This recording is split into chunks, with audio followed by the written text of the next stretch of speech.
I'm going to read a little introduction for our wonderful Congressman Bob Good, who was born in Pennsylvania, Wilkes-Barre, Pennsylvania, came here as a kid, not too far up the street from where we are right now, graduated from Liberty, a bachelor's degree in finance in 1988.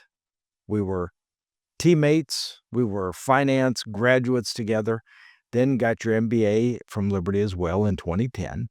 You worked in finance, you worked in athletic administration, then got into politics. You're married, father of 3 children. Is it 2 grandchildren? 3 grandchildren. 3 grandchildren. Elected in 2020 to represent the 5th District in Congress. Known for your staunch fiscal conservatism, defense of traditional values, strong pro-life, pro-Second Amendment advocacy. Vocal member were the chairman of the House Freedom Caucus, emphasizing limited government, border security, and election integrity, continues to speak on conservative issues in Virginia and nationally with speculation about a potential future run for office, which we may talk about that later. But great to have you, Congressman. Good to be with you, Jeff. So you moved here to Lynchburg as a kid. Yeah. Tell me about that. My parents are from North Jersey, which I joke and say that North Jersey is like New York without any of the good parts.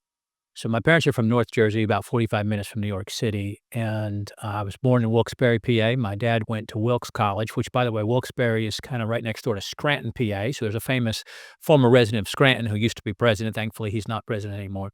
But I was born in Wilkes-Barre, PA, because my dad was attending Wilkes College, which at that time had a great wrestling program. But then after he finished school, my parents moved back to North Jersey. And when I was 9 years old, I'm the second of 4 boys in our family.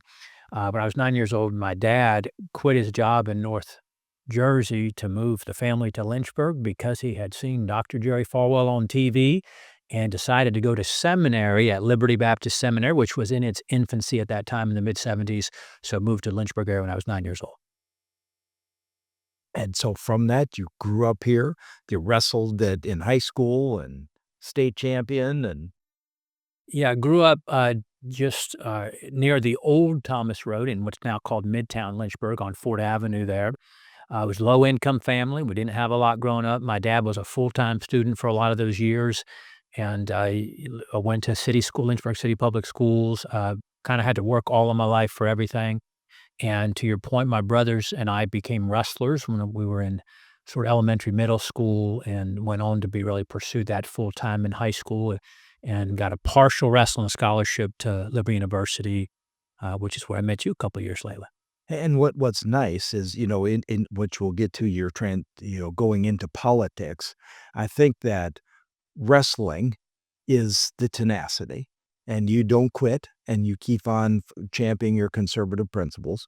You also look at the facts from your finance background. You look objectively at things. You look at the national debt and the national budget. And just last night, I had the privilege of being with the Financial Management Association at Liberty, and I told them about you. I said, this is the kind of person that you need to emulate. I was fortunate to graduate the same thing. And I think that gives you a unique perspective. How did that help you in your political career? Well, I often say I think every boy ought to wrestle.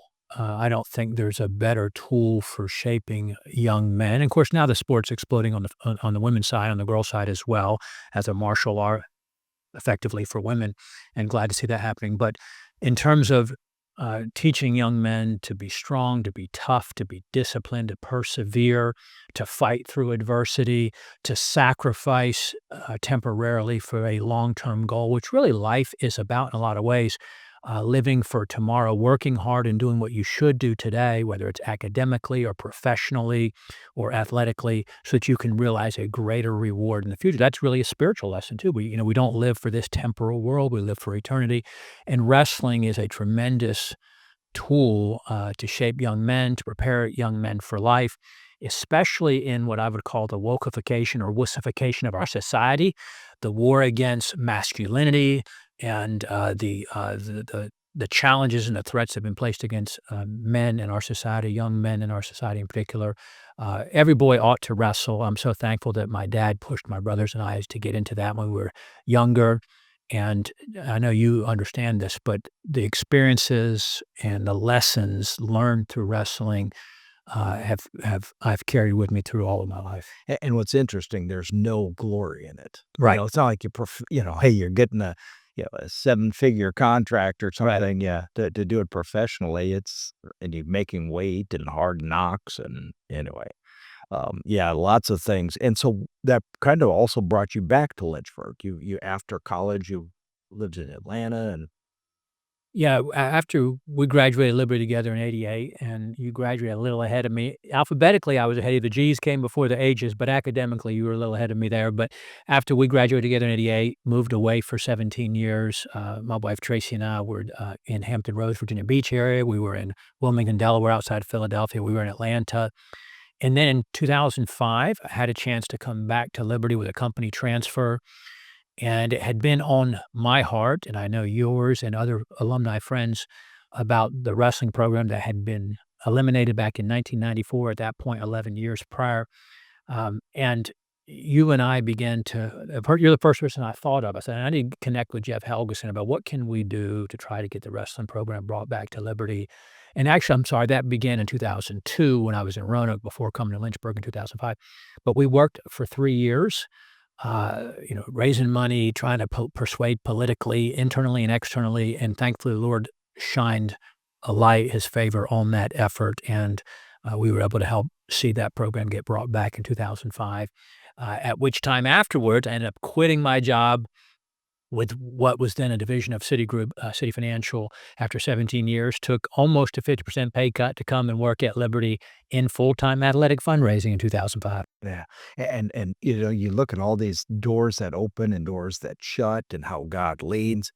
What's been interesting, getting that sport back, they won the conference 9 years in a row, didn't Right. they? Yeah, yeah, they won it every year, from 2005 to 2011 before it got reclassified as a club sport, won what was the Eastern region, and, won it every year and qualified around half a dozen guys each year for nationals. Yeah, probably the largest number of folks that qualified in any sport and athletics was with wrestling for NCAA Division I, I imagine. Yeah, it was certainly near the top. Obviously, our track and field team at Liberty's had tremendous success also, but Liberty, had great success for a startup program or a ignited program in 2005. And with that, I think about that often, and I've had several students. I teach a couple of finance courses at Liberty, and so I've had some students, some girl students that are in sports. And I don't know, we've never really talked about this, but that impact that happened with those girl sports, Mhm. even though they had to reclassify and drop it to club, Right. three women's sports were added: women's field hockey, women's swimming and diving, and women's lacrosse. Yes. And I didn't really put that together, but thinking about that opportunity for those girls that wouldn't have been there had you not taken the initiative, you and I not taken the initiative and said, we'd like to get this back. Yeah. And had that not happened, we had the field hockey team in the NCAA Division I finals. Have you thought about those? Sometimes we make decisions and it doesn't maybe go the way we wanted. We'd like to have kept it as a Division I sport, but look at the other things that happened. Yeah, now 20 years later, right, and great point, and I hadn't really thought about that to that degree, but hundreds of young ladies, whether it was Christian young ladies graduating high school with a place to compete like Liberty at the D1 level, or those who were maybe seeking or were open to what Liberty had to offer and whose lives were changed for eternity as a result of their experience, in addition to what they gained athletically and academically through their experience at Liberty. But great point to make there. Yeah, yeah, and that's so then from that then kind of opened up the door to get into the Board of Supervisors in Campbell County. Tell me about that experience. Yeah, in 2015, through a mutual friend, Rick Boyer, who's as you know, a local political activist in the greater Lynchburg area. My wife and I had moved to Campbell County in 2005, just outside Lynchburg. And in 2015, just in a manner seemingly happenstance, outside the Lord's direction there, but just voting in actually 2014 midterms, I had run into Rick Boyer at the polling place, and we just ended up having a political conversation and realized we had shared values and and worldview and that sort of thing. And then a few months later in 2015, he reached out and said, "Hey, we're looking for a conservative to run for an open seat in the Campbell County Board of Supervisors." Obviously, you served a long time on the city council in Lynchburg, so that kind of equivalent on the county level is Board of Supervisors in Virginia.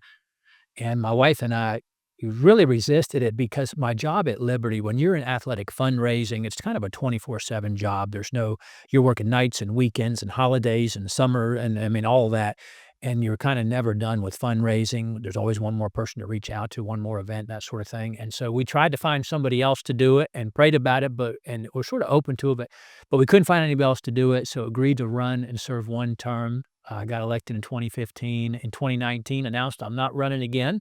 And honestly, you were a great influence on me. You helped us win, by the way. You worked hard in our campaign. I remember you helping us on election day. You were at the polling place with my wife, Tracy. We still laugh and talk about you being there that day. And then I saw what you were doing on the city council level in Lynchburg, how you were in a much more difficult position, carrying the torch, fighting for conservative principles, incredibly effective and in a minority of one, really, on the city council many of those years. It's a lot easier in Campbell County, where our victory gave us a 4-3 Republican majority, first majority in history.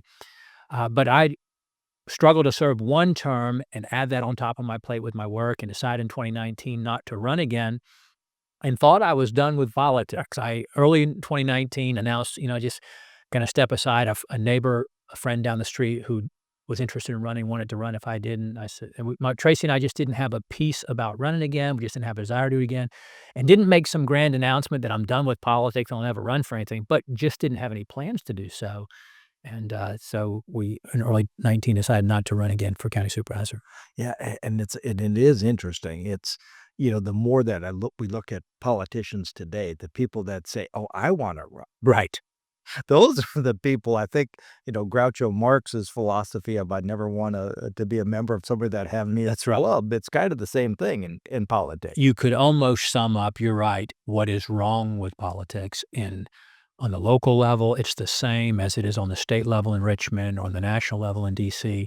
It's filled with selfish, ambitious, prideful people who are not there to serve. They are not there for their constituents. They're there, again, out of their own agenda, which is typically to be there or to use it as a stepping stone to reach for the next rung on the political ladder.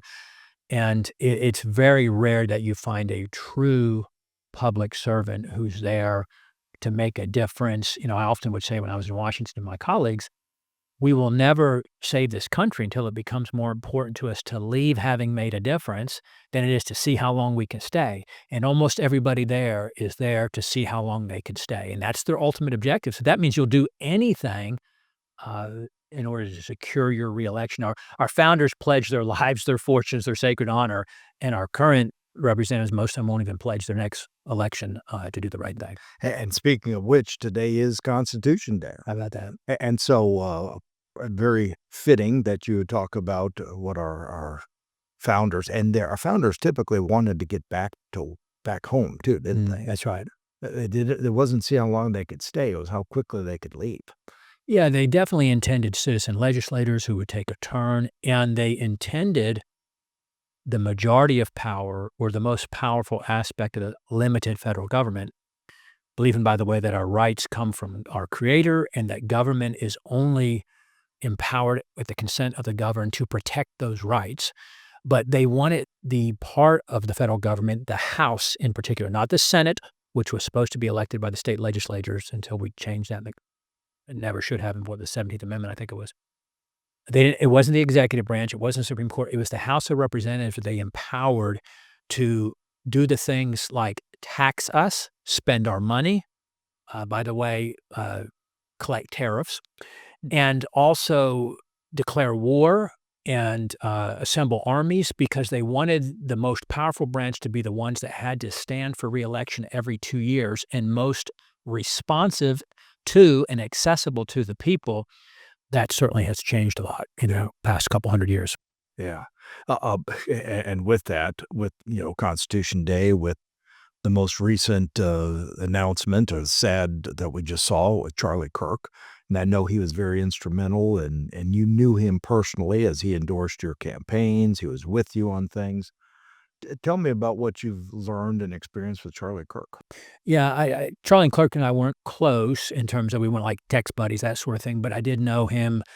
We had been together at numerous events and spoken at the same venues a few times, and had opportunity to engage him personally a few times, and was very thankful that he endorsed me, and he as well as Turning Point's Action Committee as well last year.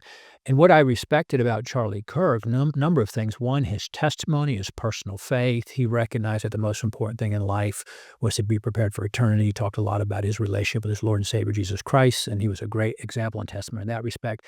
He was a Christian first, obviously a husband and a father, but he was a constitutional conservative, not a party hack, not loyal to a personality or loyal to a party, except as a tool to accomplish conservative things for the best in the country.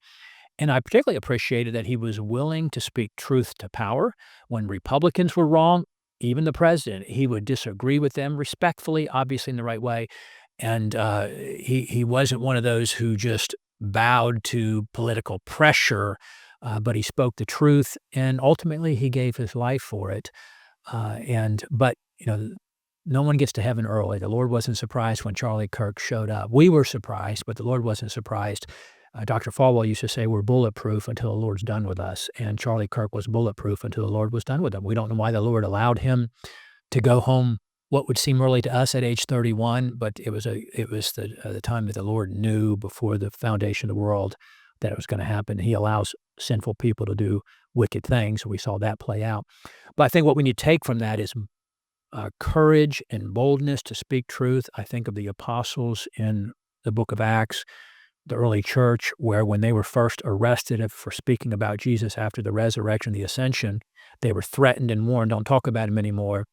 And then they went back to the rest of the disciples and they prayed for boldness and courage, not for safety and protection. And the prayers were answered because then they began to continue to speak out, and they got arrested and they got punished and beaten for it. And they counted themselves blessed to be found worthy to suffer for Christ's name. So we take that from Charlie Kirk. We also need to take a recognition that there's a great divide in this country, disparate worldviews, disparate visions for the future of our country. We don't hold really anything in common with the people on the radical left who would manifest their belief system in the murder of Charlie Kirk. So we've got to confront evil. We've got to recognize that evil exists. We need to, again, be willing to risk everything for the right things, for truth, and for the biblical and constitutional principles upon which this nation was founded.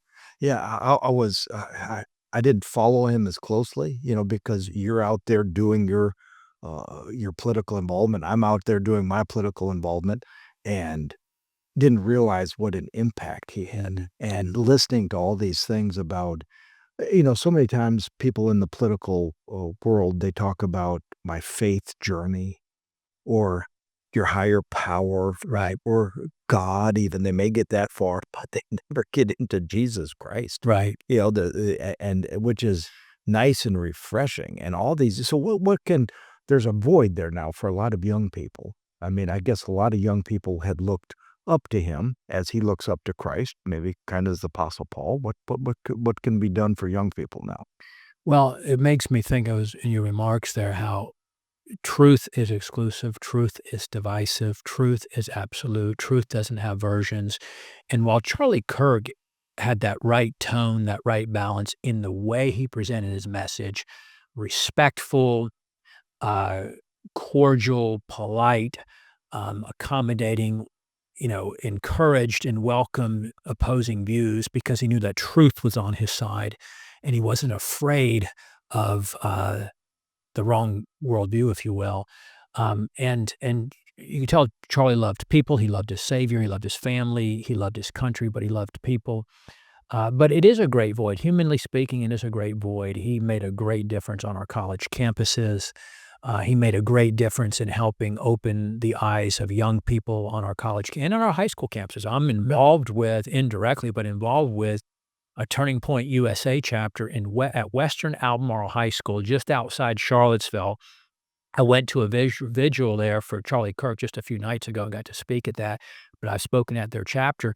But I told them, I said, in Charlottesville, Virginia, being a conservative, cost you something. It doesn't cost you so much in Lynchburg, Virginia, but it costs you a little something to you not to it used to, but it really costs you in Charlottesville, Virginia. I have great respect for those young people who started that chapter there in Charlottesville.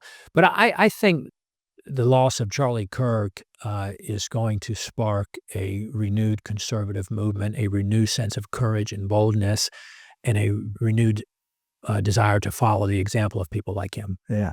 And so how do you think that can translate? Obviously, our Republican Party, we have so many things, and it's been happening like this for a long time. You have the establishment, you have, you know, uh, rhinos, and you have conservatives that actually believe the things in the Declaration of Independence, and they believe these things in the Constitution.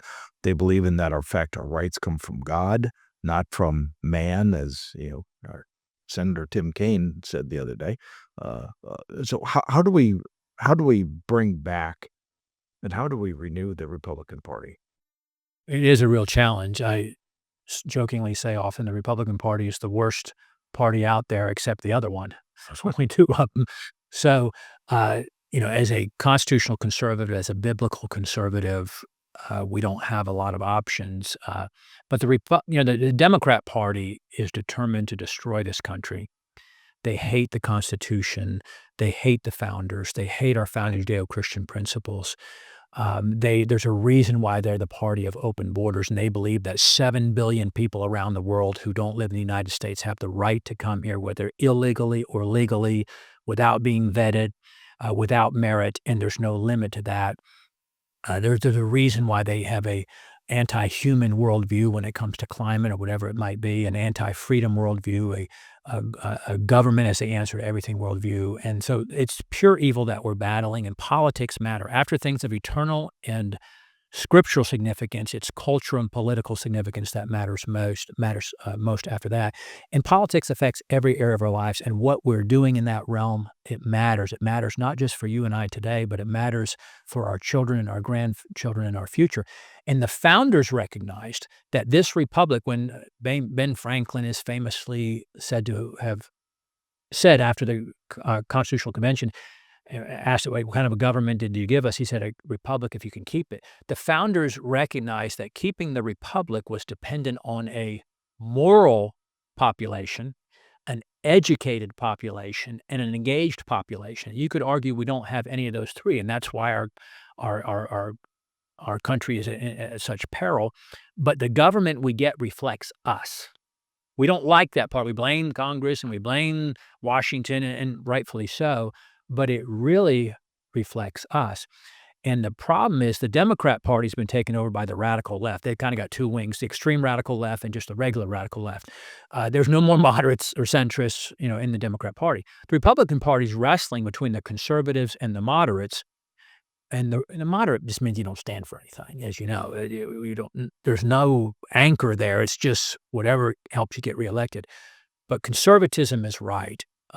Fighting for our constitutional freedoms, fighting for our Judeo-Christian principles, it matters.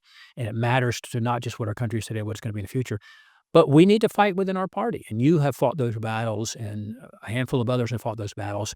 But again, the problem is that while the Democrat Party is trying to destroy the country, the Republican Party tends just to be in a holding pattern.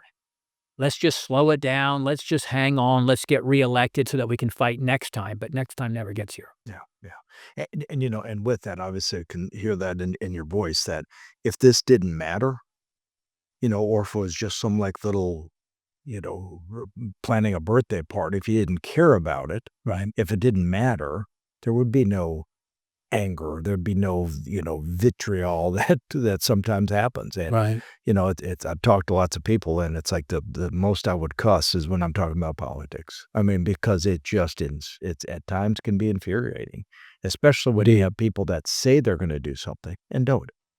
Um, so how can conservatives connect with this younger generation and some of them who feel disconnected from politics? They haven't had, as you mentioned, the education. They haven't understood that some of these founders and framers, gave their lives. They pledged their lives, their fortunes, and their sacred honor.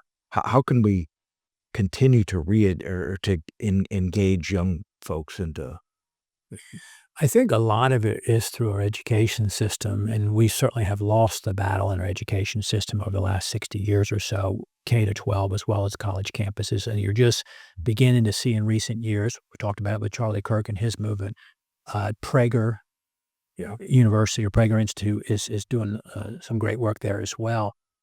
But in one of the great privileges I had as a Congress member was to speak to high school government classes. My goal was to try to speak in every high school in the district, every senior government class every year.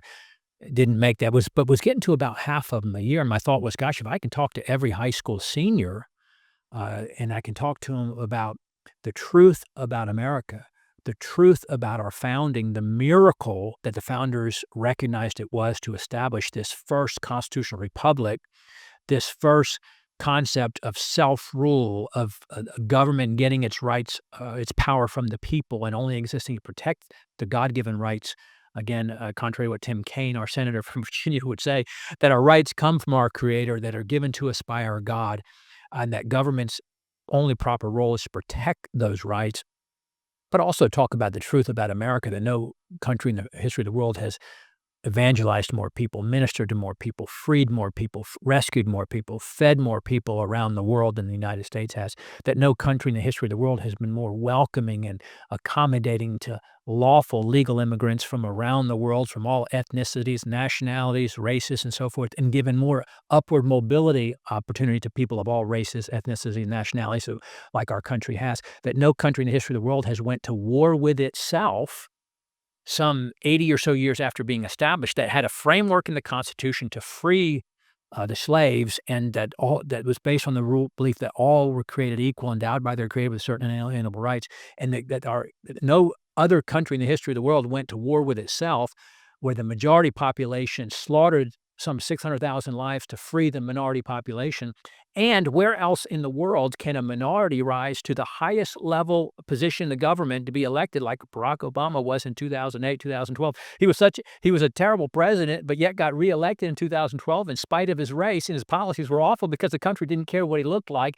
You can't do that around the world. And we're unique among the nations of the world where you can stand up for your beliefs and your faith, and where other places around the world where that will cost you. You go to Iran or a Middle Eastern country or China or Russia and try to express freedom the way we get to in this country, and it is costly there, where here it's protected, at least theoretically, by our government framework. So our challenge is to educate our young people on the true history of America and the true concept of America and how precious it is and how it's incumbent upon all of us to protect that for future generations. And I guess with that too, all those things that America has been so fantastic about is when this, the Declaration of Independence was written, there was also the capitalistic treatise by Adam Smith in 1776, talking about how you have how capitalism works, how government actually, if it's restrained, business can thrive. Right. And those two happen kind of simultaneously. And with that, we look at all of these things that have been created in America because we had a government that it was intentionally restrained by the Constitution. So business can thrive and grow and create. And I look back and we read the old Bible stories about how do people get around 2,000 years ago? Well, camel or a horse. How about 5,000 years ago? Camel or horse? How about 1,000 years ago? Camel or horse? How about 150 years ago? Probably a horse. Okay. Wasn't until America and Henry Ford starts recognizing the ability to invent the car and the ease of manufacturing it less expensive. Right. And these kind of things have just helped America to thrive and prosper. Um, Yeah, and again, illustrative of the battle we're losing in our education system is the surveys that tell us that the overwhelming majority of young people ages, let's say 18 to 29, who think socialism is a good thing, which socialism is just communism without the militant enforcement of it. And you just look at what the government did to us during COVID, ugh, and that's your socialist future. That's your communist future if the Democrat Party has its way. But to your point, you well said that one of the big lies of people in politics or in government is, "Oh, I brought jobs. I created jobs." And, government cannot do that, or at least can't do that in a free society. the best that government can and should do is to facilitate and cultivate and provide an environment for businesses to thrive with freedom, with low taxes, with little regulation, with cheap, plentiful energy, with fair trade with foreign countries. Those kind of things that allow businesses to thrive without the heavy hand of government is what's best for innovation, for ingenuity, for design. Whether you're talking about mechanically or whether you're talking about medically or whatever it might be. And there's a reason why America has led the way for the past couple hundred years because of how we were founded, as you noted. Yeah, and what's interesting too, as you're, uh, I guess we'll segue maybe into education a little bit more when you're looking at the fact of how a vast majority of folks were educated, like you and I, back in elementary and high school, is a public education, who has kind of got hijacked, and now they're not really teaching the rigor. Right here in Lynchburg, we've had some schools that had 9% of passing the SOLs for fifth grade math. Passing, not excelling, not getting an A plus, but yet it's been government driven. I guess the socialism, it sounds really good because we're looking at Santa Claus and it's like, oh, look at all these goodies we're going to give you. But when you take another 6 seconds and say, well, where did it come from? So how do we make that transition to get somebody's attention for the extra 6 seconds it takes to refute socialism? Well, the way we do it politically, at least, is we don't act like moderates and join hands with the Democrats and perpetuate these social programs. You've spent, trillions of dollars on the war on poverty with nothing to show for it over the last 60 years. You've had roughly 60, 70 years of government, secularism, if you will, in our public school system, with nothing to show from an academic achievement standpoint. The Department of Education, started by Jimmy Carter back in 1979, I think it was, certainly in the late 70s, and performance by every standard has went down. The federal government has no basis for being involved in education. President Trump is right to be working to try to dismantle the Department of Education. What he needs to do, though, is to push Mike Johnson to bring a bill to the floor to vote to abolish it so the next Democrat president can't re-empower it or plus it up again like President Trump's trying to reduce it right now. And I don't think that will pass, but at least put Republicans on the record. Are they truly against the federal government's involvement and intrusion in education? Lynchburg City has got enough problem with Richmond telling it what to do from an educational standpoint. We don't need Washington telling it what to do. But we have almost nothing to show except for bad things from all this trillions of dollars of government money that's been spent, hard-working taxpayer money, I should say, in the name of social justice or fighting poverty, or certainly from an educational federal standpoint. And we look at what happened with COVID, since you brought that. Right. I mean, my goodness. I mean, what was your experience like through COVID being up in DC, and Well, did they make you stay 6 feet apart? They tried to do that with city council with me, and I said, no, I'm not doing any of it. Well, we first began to run in 2020 from a timing standpoint, which was when COVID was beginning to hit. And as you know, I don't have a medical background or a science background, but just instinctively, I knew it was wrong. It didn't make sense. In our campaign in my congressional office in early 21, we didn't do anything to adjust for COVID. We knew a virus was going to virus. We knew everybody was going to get it. The stats early on were showing that if you didn't have other health risk factors, you weren't at tremendous risk from a serious illness standpoint. Young people were never at any risk. There's not one documented case of a child dying from COVID that didn't have other serious health factors. And so myself personally, in our campaign and my congressional operation, we never social distanced. We never wore masks. We never canceled events. I never got tested, let alone considered getting a vaccine, and fought for vaccine freedom, fought for vaccine truth, fought against lockdowns and shutdowns that didn't make any sense, fought against masking, encouraged people to resist, to civil disobedience, if you will. And a lot of Republicans complied. It was Trump who shut down the country first, by the way, and criticized Ron DeSantis when he opened Florida back up. Ron DeSantis, what courage. You got the oldest population of any state in the country, and he opens up Florida after a couple of weeks, and he's getting killed by his own president, if you will, not to mention the Democrats, but he was proven right. Those of us who were skeptics and critics of the so-called health protocols that were given to us by our once trusted health agencies, which were proven to be frauds. We were proven right with the skepticism that we had because the masking was a lie, the distancing was a lie, just made up out of whole cloth, as you know. But worse, the trampling upon basic fundamental freedoms of worship and assembly and travel and health privacy and health uh, autonomy, if you will, where we fired people for not getting vaccines. We made people disclose when they got vaccines. We made college students and children get vaccines, which imperiled their health, didn't help them. Of course, we lied to them about the veracity of the vaccine. We gave immunity protection to the vaccine manufacturers so they had no liability for any health harms. We lied about the health harms, which are now coming to fruition in terms of truthfulness. Rand Paul was a courageous warrior who spoke truth and was castigated by so many. But we need to learn from that never again. To your question on a personal level, I got fined by Nancy Pelosi for refusing to wear a mask on the House floor, but I tried to be an example. I was telling kids at schools and my constituents back in district, don't wear a mask. It's hurting you. It's not helping you. So I wanted to resist also and got fined for it by Pelosi. And then also, in the last example I'll give, D.C. went to a vaccine mandate, vaccine cards, and the Capitol Hill Club, owned by Republicans, a block from across the street, I should say, from the Capitol complex, the Republicans complied and said they let the Capitol Hill Club that we owned as members require a vaccine card to show up and come. Well, first of all, I didn't have a vaccine card. Secondly, if I did have one, I wasn't going to show it to anybody because that was private. And I was the only Republican voice saying, let's dare D.C. to shut us down. Won't that be just a great political statement that we refuse to comply? We're standing up for freedom. We're standing up for truth.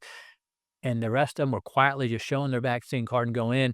And I said we ought to cancel our membership before we would do that and demand dare DC to shut us down. Yeah. But It's interesting. We hadn't talked about those things, but I did the exact same thing on a small scale here in Lynchburg.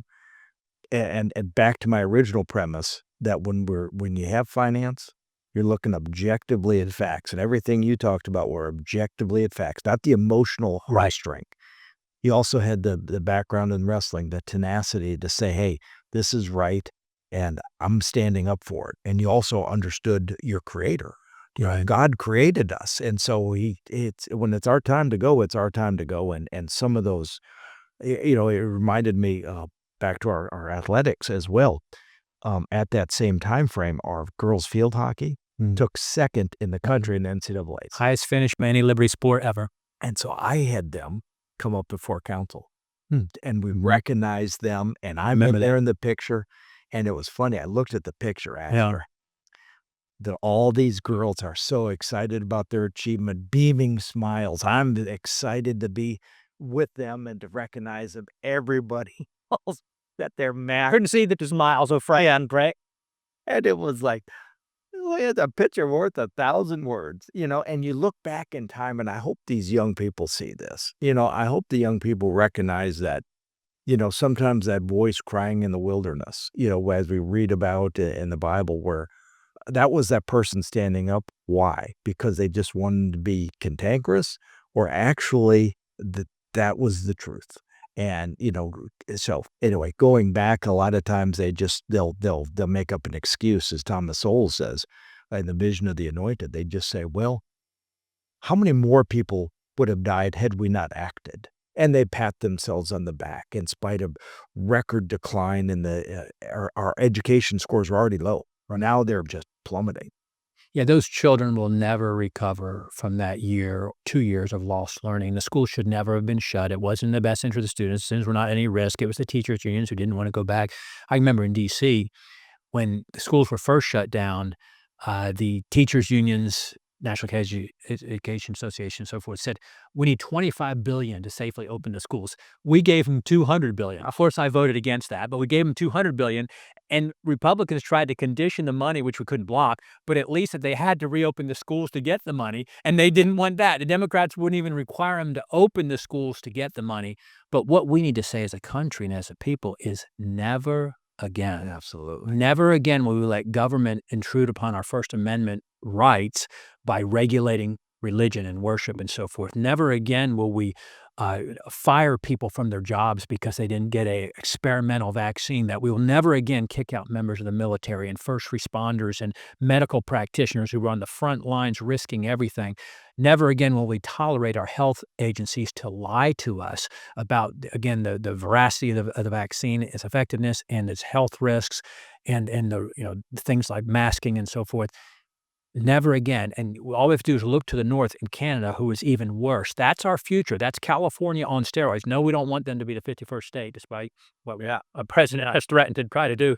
But look at what they did, how they debanked people in Canada, and what they did to those truckers who were protesting. That's our future under Democrat policy, so we need to say never again. Yeah, and hopefully people, I mean, because it's also proven is the fact that what hopefully so many folks have said or seen, young people have seen, is when government says it's here's what they're doing, it's actually the opposite, Right. or they're promoting their own self-interest, if you will, to keep on getting a bigger government, and that's why I think our founders were really talking about the importance of having a limited government. Right. So there's limited influence in our daily lives. I'm thankful for the Chevron doctrine. Yes. Maybe you were in Congress at the time when it got kind of repealed, for getting rid of some of these, the power of these, uh, all these agencies up in DC. Has that been helpful at all or not? Well, it took place right as I was leaving Washington, but it was a tremendous ruling by the Supreme Court along with the Dobbs decision. I'm hoping that they're gonna overturn Obergefell. I hope that will happen, by the way. But, the preeminent power again in Washington is supposed to be in the House of Representatives, the people's house. That is, again, the body that has to stand for reelection every 2 years, what's supposed to be the citizen legislators, as we talked about before. And we don't need to defer to previous bad policy to bind us with maintaining bad policy or repeating bad policy. The Supreme Court also, needs to ignore bad precedent from previous court rulings, flawed rulings, and do what's right based on the Constitution, as does Congress. But even on the Republican side, when you talk about the limits of the federal government and conforming to the very few enumerated powers for the federal government in the Constitution, you get looked at almost like you have three heads. And, a lot of people are familiar with the First Amendment and the Second Amendment, or maybe the Fifth Amendment, but not many know about the Ninth Amendment and the 10th Amendment. The Ninth Amendment saying that the enumeration of certain rights in the Constitution doesn't mean that we don't retain every other right that's not prohibited to us. So basically, the founders thought, you know what, we got to list a few very basic fundamental rights to make sure those are protected, but then you keep every other right that the Constitution doesn't prohibit of you. And then the 10th Amendment says that except for the very few limited powers, about 20 powers given the federal government in the Constitution, everything else is left to the people in the states. Gosh, have we gotten so far afield from that, where the federal government is trying to control every aspect of our lives. Yeah, and with that, and just the going from a guy who was in finance and raising money for at athletics at Liberty, and to then to jump in and know so much about the history and founding. You weren't a government major, you weren't a, but you know, all I can think of is, as Dr. Falwell would talk about, is training champions for Christ. And you're in Congress, and you're not just going it there halfway. You're being a champion for Christ in Congress, and you're taking that position seriously. I know a lot of people like to just show up and vote, whatever board they are in. But when did that switch turn on that said, "Hey, I got to know this stuff"? Well, it's funny. I didn't know that I would ever be involved in politics from a vocational standpoint. I certainly wouldn't have been one of the young people that you would have pointed at. So that's the person who maybe someday would end up being in Congress. Although being in Congress is held in great derision in this country to have 20% approval rating. It's funny, this dichotomy there, because you got like a 95% reelection rate, but about a 20% approval rating. Okay, they're all horrible, but I'm gonna vote for my guy again. You know, but but it is interesting that my senior year, the government class, was one of my favorite classes in high school. One of the most meaningful classes. Had a great teacher, Mr. Heinlein, that I remembered. And so I was raised in a conservative home politically, along with biblically as well, which was, and growing up in a Liberty family and going to Liberty University, which is a great way, I think you'll agree, our alma maters, not just where we got our degree, but it represents in a lot of ways our Christian heritage, our foundation for what we believe and what we hold dear. So I thankfully, for the influence of others, I was equipped with a conservative worldview, a constitutional worldview, uh, also the foundation of a biblical worldview. And I always cared. My wife and I were always engaged and involved in politics in terms of advocating and supporting and encouraging and following, while never planning to actually do it as a I'll say a profession to the extent that it could be the case when you did it full time for 4 years. But it just I guess it just became increasingly important to me over the years to try to understand the Constitution, understand the founding of our country, to understand what made us unique among the nations of the world, to be that shining city on a hill. Think about how the world would be different if it weren't for the influence of the United States. Yeah, and think about the influence that you had in your office. Obviously, you can't get the results that you want maybe legislatively, but I've heard nothing but glowing reports from the constituents that your office served, your office helped, get their, you know, all those kind of things. Tell me about that experience. Well, if you try to do it right, being a congressman is really hard. It was a great privilege and it was a joy in so many ways. And I was thankful and blessed for that opportunity, that privilege that people entrusted with me for 4 years. And on the one hand, you're fighting, as you noted, for policy and legislation and for the values and the principles that you think are most important for our country and the issues. I focused primarily on border security, the fiscal crisis, and our constitutional freedoms were kind of the three where I spent most of my time. And under those constitutional freedoms, protecting the right to life and believing in the moral principles upon which our country was founded. But at the same time, you're your 800,000 people in your district. You're their representative in D.C. You're the liaison to the federal government. And so we worked really hard, to your point, on constituent services, casework, in representing all of our constituents. And my team, we had a great team who really cared. They weren't government people. They were citizens of the 5th District. And we resolved about 7,000 cases in 4 years and recovered about almost $30 million that was owed to our constituents by the federal government. They had an issue with Social Security or Medicare or the IRS or the VA or whatever it might be. And we were very proud about that. And that doesn't not what gets the headlines or gets the attention. It's really important to the individuals that you help, Yeah. but it doesn't get a lot of attention or a lot of visibility from a media standpoint. But we thought it was really important and we took it very seriously. And so you have a podcast. Um, Describe that or what? Yeah, I mean, I know that lots. And what's the future for Bob Good? Well, we started the Good for America podcast back around June 1, so we're about 3.5 months into it.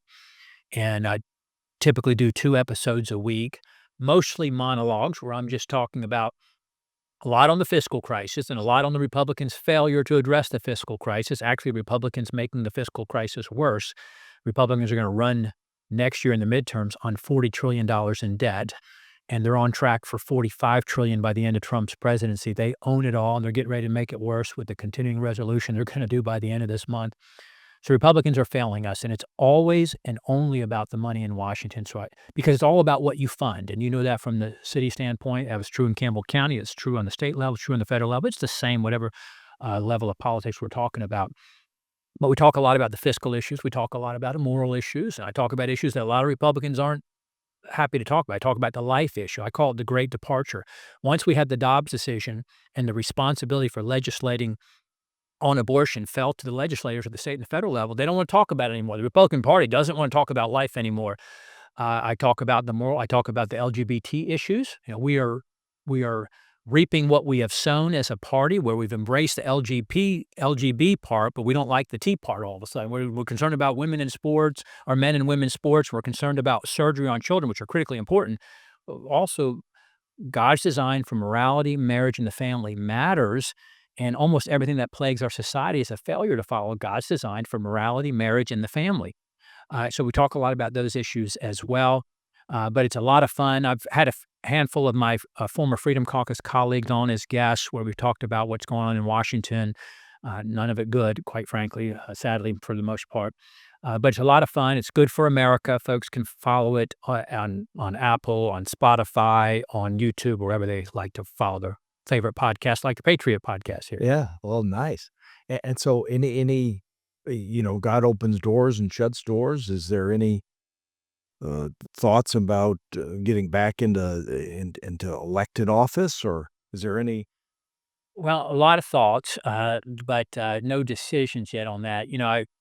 I wouldn't have envisioned, just being transparent, honest here, that, I lost my primary now 15 months ago, and I wouldn't have expected 15 months later to not have clarity on whether or not I'm running again for something. Of course, most politicians, as soon as they lost, they would have declared last year and run for something at the state level and then be running for something again this year on the federal level.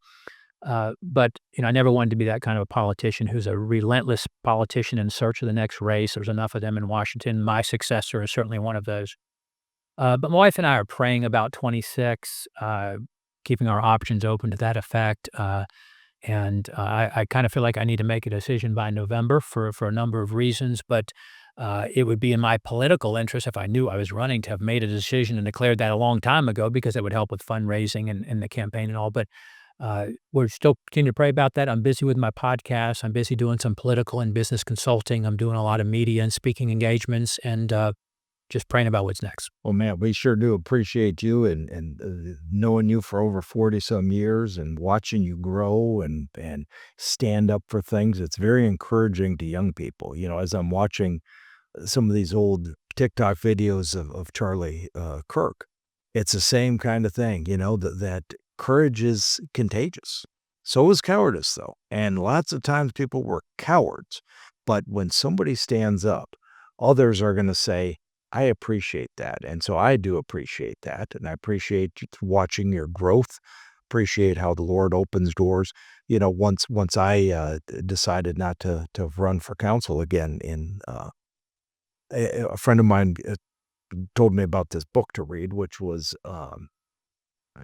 what's the name of it? It's an awesome book, though. It's an awesome book.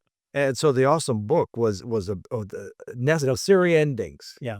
And it was nice. It was about in Ecclesiastes, like when something shuts, something else opens, and a time to be born, a time to die, and because I had done that for 20 years, and I never wasn't really thinking, yeah, that another time and whatnot, but with that book was very good, and it's amazing the different things that open up. When God shuts a door and opens a different one. I'm sitting here doing a podcast, never thought of that in a million years.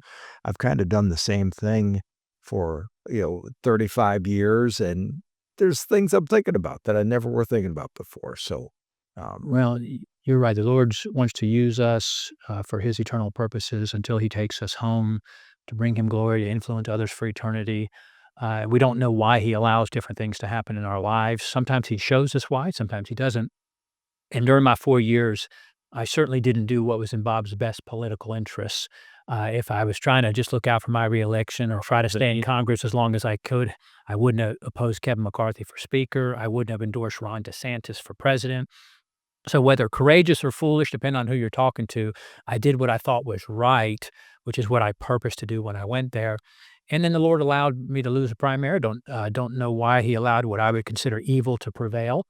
But the Lord's got my best interests in mind, and those are not inconsistent with whatever He's got in the best interest of people in the fifth district. And I don't know how that'll play out, but I'm just thankful for the opportunity that I had to serve. that we soar, we what's a conservative tradition America should provide? Well, I don't know about tradition per se, but I would just say that we need to recognize that the Constitution does not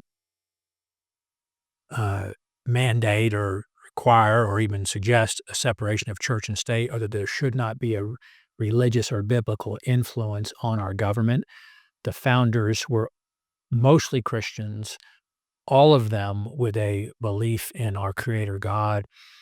They bathed the Constitutional Convention in prayer. They knew they needed the Lord's hand of blessing upon them to form this nation. They're the ones who started the National Day of Prayer and the practice of Congress opening every session in prayer. The First Amendment, of course, which starts with Congress shall make no laws. Probably should have stopped right there. But it says Congress shall make no laws prohibiting the establishing a religion or prohibiting the free exercise thereof, the intention there, of course, was to protect religion from the government, unlike what we saw in COVID. Thankfully, President Trump, by the way, IRS not enforcing the unconstitutional Johnson Amendment, which, of course, has suppressed free speech and churches and religious organizations for now some 70 years or so. But I think us just fighting to restore true religious freedom and religious influence on our government would be a great thing for us to get back to. Well, that is wonderful. Thank you.